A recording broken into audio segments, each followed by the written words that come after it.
Si eres nuevo, te invito a que te suscribas, ya que esto me ayuda mucho a seguir solucionando ejercicios. También quiero recordarte que este video no es una explicación, solo es una guía paso a paso de cómo solucionar el ejercicio. Aunque si tienes alguna duda, deja tu comentario para ayudarte. Sin más que decir, vamos. Vamos a resolver el siguiente problema de movimiento parabólico.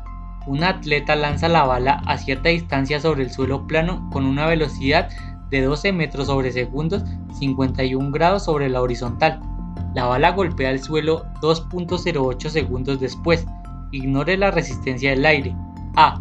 ¿Cuáles son las componentes de la aceleración de la bala en vuelo? B. ¿Cuáles son las componentes de la velocidad de la bala al principio y al final de su trayectoria? C. ¿A qué distancia horizontal llegó la bala? D. ¿Por qué la expresión para R del ejemplo 3.8 no da la respuesta correcta para el inciso C? E. ¿A qué altura sobre el suelo se lanza la bala? Vamos a ir graficando y analizando los datos con que contamos para una mayor comprensión de la situación. Un atleta lanza una bala con una velocidad de 12 metros sobre segundos que forma un ángulo de 51 grados con respecto a la horizontal. Una vez la bala sale de su origen, esta experimenta una aceleración por parte de la gravedad, quien frena y precipita la bala en dirección al suelo formando un arco. Esto quiere decir que la bala contará con una componente de aceleración negativa y una positiva.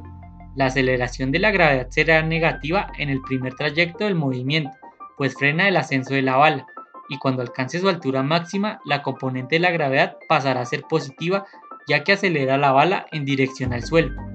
Lo anterior quiere decir que las componentes de la aceleración de la bala en vuelo serán, en el ascenso, menos 9.8 metros sobre segundos al cuadrado, y en el descenso, 9.8 metros sobre segundos al cuadrado positivo.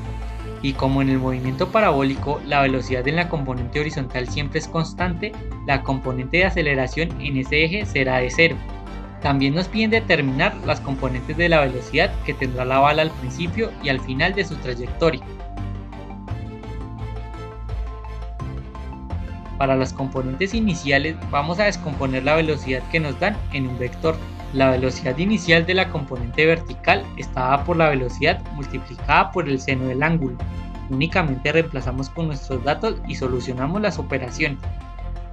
La velocidad inicial de la componente horizontal está dada por la velocidad multiplicada por el coseno del ángulo. Nuevamente reemplazamos con nuestros datos y solucionamos las operaciones. En el caso de las componentes finales, la velocidad en la componente x siempre es constante. Como ya conocemos esa velocidad, pues la escribimos. Para calcular la componente vertical final, utilizaremos la siguiente ecuación aplicando el tiempo que nos da el problema. Una vez escrita la fórmula, procedemos a reemplazar con nuestros datos y realizamos las operaciones.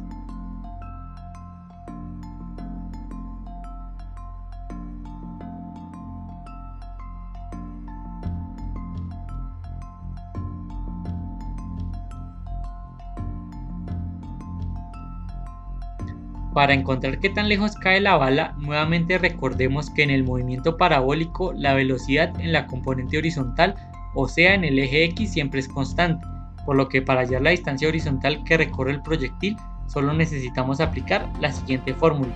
Reemplazamos con los datos y realizamos las operaciones. Para la pregunta D, la expresión de R del ejemplo 3.8 no nos sirve, pues este ejemplo solo se aplica para un proyectil que aterriza al mismo nivel del que fue lanzado. Para este caso, la bala sigue hasta el suelo. Para terminar, debemos encontrar la altura a la que fue lanzada la bala, así que analicemos lo siguiente. Nuestra incógnita es la altura inicial, pues desconocemos la altura de la que fue lanzada, pero sí sabemos que al final la bala llega al suelo, por lo que nuestra altura final será de 0 metros. Con estos datos es posible determinar la variable de altura inicial, aplicando la siguiente fórmula.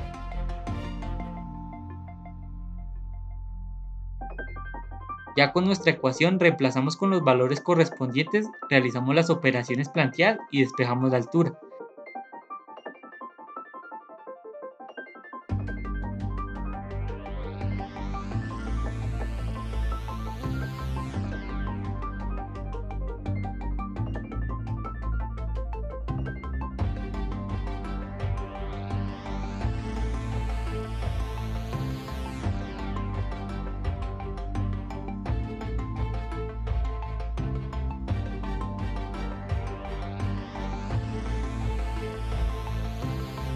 y de esta manera damos solución al problema.